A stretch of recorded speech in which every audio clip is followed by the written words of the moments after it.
Hi, guys. Thank you so much for being here. Oh, hey, Bobby, can I have the clicker? Brilliant. So, as you just heard, there are a few things that set this survey apart from all of the other polls that you're going to see floating out there in the media. One of them is the sample size. Whoops, hold on, go back. So, as you can see here, more than 10x most of the other polls that are out there. And, of course, the more people who respond, the more accurate the results. So, most of these polls have margins of error in the 2%, 3%, sometimes even 4% range. The Zogby Strategies 50-state poll, 26,408 respondents, and the margin of error is 0.6%. The other thing that sets this aside is that rather than being a national poll, this is a 50-state poll. And the distinction there is that there are respondents across every single one of the states with enough coverage in every state to be able to actually allocate the electoral votes as if the election happened today. Now, why does that matter? As you all know, we live in the electoral college system. They call it winner takes all because the candidate who gets the plurality in each vote, with the exception of Maine and Nebraska, get all the electoral votes. That seems obvious to all of us. Everyone knows it in politics, everyone knows it in the media, and yet still point to national polls as an indication of who's going to win. Now, to understand why that is problematic, maybe these are reversed on the clicker, harken back, if you will, to 2016. This is the most recent example you'll all remember of a candidate winning the national electorate popular vote and losing the White House. Imagine that you had the most accurate national poll that has ever been done, a 0.0% margin of error that was taken the day before the 2016 election. It would have told you that Hillary Clinton was going to be the president, and most of them did. And it would have been wrong, and most of them were. Donald Trump ended up winning that election. We all know the rest. First Trump presidency as a result of the Electoral College. And so, maybe that was a reason that the DNC made their fateful decision to back Hillary Clinton instead of Bernie Sanders, who could have actually beaten Trump. But in any event, we are here today to make sure that America doesn't make the same mistake again. And to do that, we needed to be able to actually tally up the electoral votes rather than just do a national head-to-head race. So, with that, I'm going to show some data. I want you guys to know that there's going to be a QR code and a website at the end. It is going to have all of the 50-state data for all of the horse races I'm about to show you, high-resolution graphics, so on, so don't feel like you need to write down numbers. And we'll give you guys a chance to digest it all, and then we can answer your questions over the next week or two. So first, based on this 26,000-person, 0.6% margin of error poll, if the election were to be held today, and the only two candidates were President Biden and President Trump, this is what CNN's magic wall would look like tomorrow. President Trump wins handily by a 50 electoral vote margin. And congratulations, you have woken up in a world where you have 4 more years of chaos and division and arguing with your neighbors, massive inflationary spending, and, if there's another emergency, maybe another round of shutting down all of America's businesses. So, given that the DNC was shown over and over during the primary, polling that demonstrated that RFK could beat Donald Trump in a general, and still chose to back President Biden, what is their plan for beating Donald Trump in November? Well, maybe they plan to, weaponize the courts and pull a hat trick and force Trump out of the race. It's unlikely, but let's say they did. What would happen? So we ran that scenario too, and here's what the magic wall in CNN would look like in that scenario. Kennedy wins in a landslide.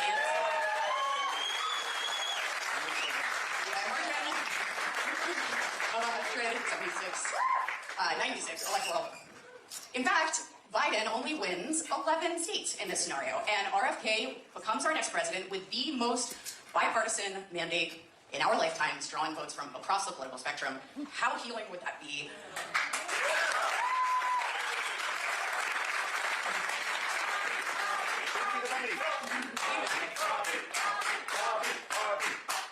And yet, I think given that Donald Trump seems to be pouring all of his donor dollars into his legal defense, and the courts seem to have retained a shred of their apolitical objectivity, I think we can all agree that Trump dropping out is pretty unlikely. So, is there any scenario in which President Trump participates in the election and doesn't win it? Yes, there is exactly one. And that scenario is that President Biden acknowledges that he cannot win, not in a 2-way, not in a 3-way, we ran them both, and makes good on his 2020 pledge not to seek re-election, and allows Robert F. Kennedy Jr. to beat President Trump and save us all 4 years that we dread. Now, I realize that it might seem preposterous to suggest that a candidate should drop out just because they can't win, and by being in the race, they're preventing someone who could win from doing so. I might even agree with you. But the DNC does not think it's preposterous. In fact, the DNC has been demanding that Robert F. Kennedy Jr. drop out of this race in the name of saving democracy from Donald Trump since the moment that he stepped up to offer Americans an alternative to the last 8 years of driving America in the wrong direction. The DNC surrogates have said over and over on every television show that will give them airtime that Bobby Kennedy is a spoiler, and it is time for him to drop out to save our nation from the terror of Donald Trump. So, let's take another look at this term spoiler. As you heard earlier, the term spoiler requires 2 components to fulfill. 1, you can't win. 2, by staying in the race, you prevent someone else who can win from doing so. Now, clearly, based on this 26,000 person, 0.6% margin of error data set, by far the most comprehensive data set that we have on this election, all told, this cycle, Kennedy does not fulfill that definition because whatever you might believe about his chances in a 3-way, President Biden cannot win. He can't win in a 2-way, and he can't win in a 3-way, so nobody can be a spoiler in that scenario because they're not preventing someone from winning who could otherwise. President Biden, however, does fulfill the definition of a spoiler. He cannot win in either scenario, and by being in the race, he prevents the only person who can beat Donald Trump from doing so in November.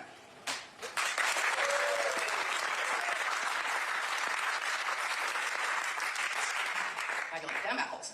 So, the question is, will President Biden heed the dire pleas of the DNC, and as the spoiler responsible for handing Trump the election, bow out and let Bobby beat Trump and save democracy? Or will he hand the country back over to Donald Trump out of stubbornness? Now, maybe he thinks he's got plenty of time, right? It's 6 months out from the election. 6 months is a long time in politics, especially when you have as much money to spend on advertising as the DNC does. But let's just examine that for a minute. President Biden is the sitting president of the United States. He has the biggest bullhorn in the entire world, and he's had it for over 3 years. He's also spent $46 million on advertising already this cycle. $46 million while Americans are staying up at night trying to figure out how to pay for their groceries. We've spent around $2, and most of that has been in service of signature collection to even get on the ballot, which President Biden doesn't have to spend anything on. So given that his campaign has outspent ours by more than 20 to 1, has this boosted his support? Could we see this as an indicator that more spending to come could reverse what we've just seen? Well, let's take a look. So, starting with a website. Here we are, more monthly website visits, but not just that as a metric, all the metrics. We have more visits, we have longer visit duration, we have more pages per visit, we have a lower bounce rate, more page views, more engagements. There are several more pages after this, but I'm sparing you. Not everyone uses websites anymore. Some people rely on social media. Maybe that's where his advertising dollars are really shining. So, Bobby and our campaign outperform Biden's campaign in both engagement and growth on every single platform. So, not showing up on social media either. And you really have to ask yourself, in this scenario, okay, so if spending 20 to 1 against your competition leaves your competition gaining on you in every way, maybe they're just planning to rely on President Biden turning up a charm offensive. He's got 6 months. He can convince voters to change their mind and vote for him in that time, right? The challenge there is that in August of 2023, 77% of Americans believed that President Biden was too old to seek re-election. And now, 86% of Americans believe that President Biden is too old to seek re-election. At that rate, by November, it'll be near unanimous. And this isn't a disrespectful thing to say, and it isn't a disrespectful thing to consider. President Biden has given decades of public service to this country. And whether or not you agree with the decisions he made during that time, there is no debating that record of public service. And the natural toll of age comes on us all. Don't we know it? But the Kennedy family, more than most, knows that a nuclear exchange is not impossible. Right? False alarms happen. You remember in Hawaii a few years ago, everyone got the text message that said, seek cover, nuclear inbound, say goodbye to your loved ones.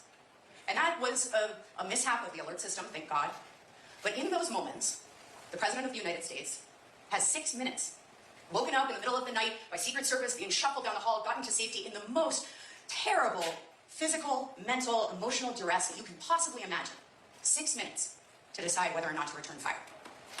And with all of the beautiful checks and balances of our government, that is the one moment where the lives of my kids and the lives of your kids can be taken by one person in one single act in the blink of an eye. We can lose everything, all of human civilization, dependent on the judgment and the recall and the mental acuity of a single human being. And Americans know that. They know that underneath all of the media jamboree, that is the one most consequential, sacred responsibility of the American presidency. And knowing that, they think it's fair to ask whether the person who has that responsibility should be someone that, with sincere respect, I couldn't leave babysitting my 2-year-old while I went to the movies. It's true, you know it's true. So if that question isn't going away, in fact, it is only going to get progressively more urgent, and all the money that they spend on social media and on websites, and by the way, their digital team is sharp. They have some great people over there. So all those great people, all of this $46 million they've already spent, all of the data that we have around YouTube referrals and social media engagement and website visits, none of that has moved the needle. How is President Biden going to beat President Trump in November? The answer is he can't. And by the DNC's own diktat, that means President Biden needs to do what he said he would do in 2020. He needs to fulfill his promise not to seek re-election, step aside so Bobby Kennedy Jr. can beat Donald Trump, save us from sliding back into another 4 years of chaos, and get our country back on track. So, as promised, here is the website, kennedy24.com/spoiler. There was a QR code on there, but looks like you're gonna have to type it in the old-fashioned way. Sorry, folks. And what you will find there is all of the state-by-state results for each of these horse races, so you can dig in, digest over the next few days, reach out. We can have as many conversations as you want. And with that, I'd like to turn it back over to the future president of the United States. Yeah.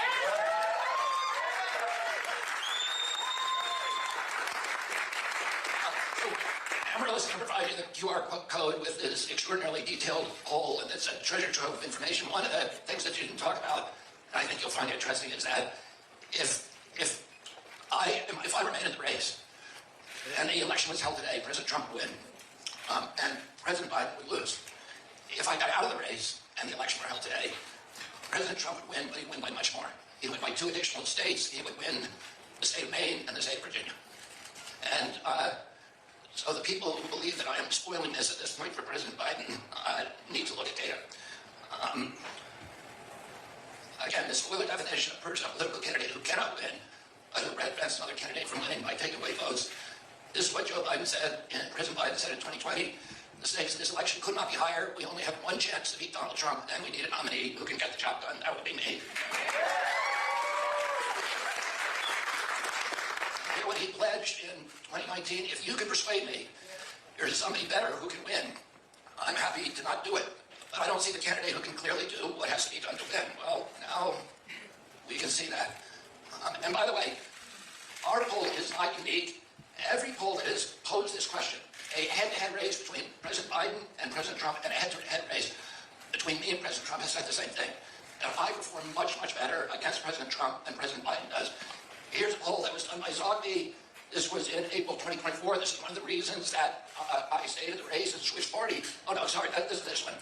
This is the May of 2023 poll. And it showed me beating, in a head-to-head race, me beating President Trump by, I think that's, it was 14 points. No, it's 18 points. And 24 points. And me beating Governor DeSantis by even more. Oh, the other poll, which is a recent April 2024 TMZ poll, this is a significant poll because it's 56,000 people.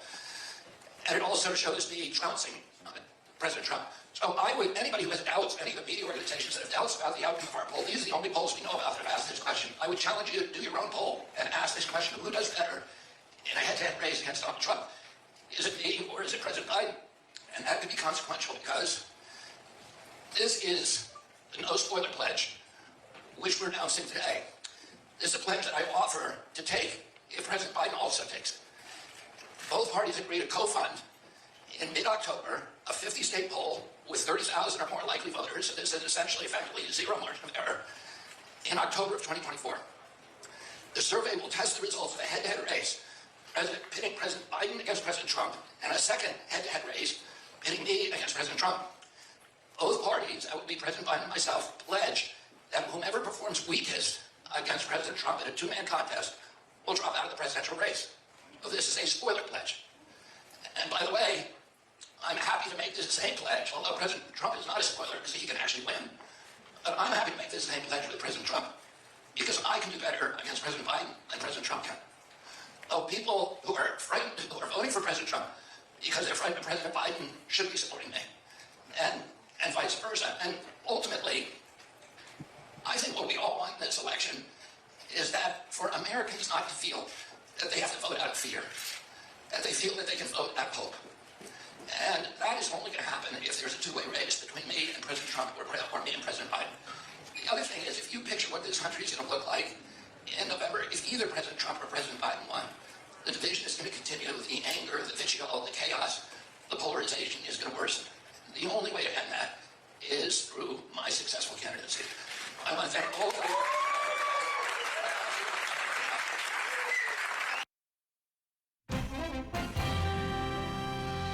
Tonight on PBS News Weekend, the future of non-compete agreements after the Federal Trade Commission votes to ban the practice. Then Ecuador, once known as a major tourist attraction, is now a hotbed for violence and turf wars. And a new book explores the history of climate change, uncertainty about the future of our planet, and a dose of hope for saving it. We can choose to deal with it as constructively and wisely and as intelligently as possible, or we can throw up our hands or alternatively put our heads in the sand, and it will still come at us.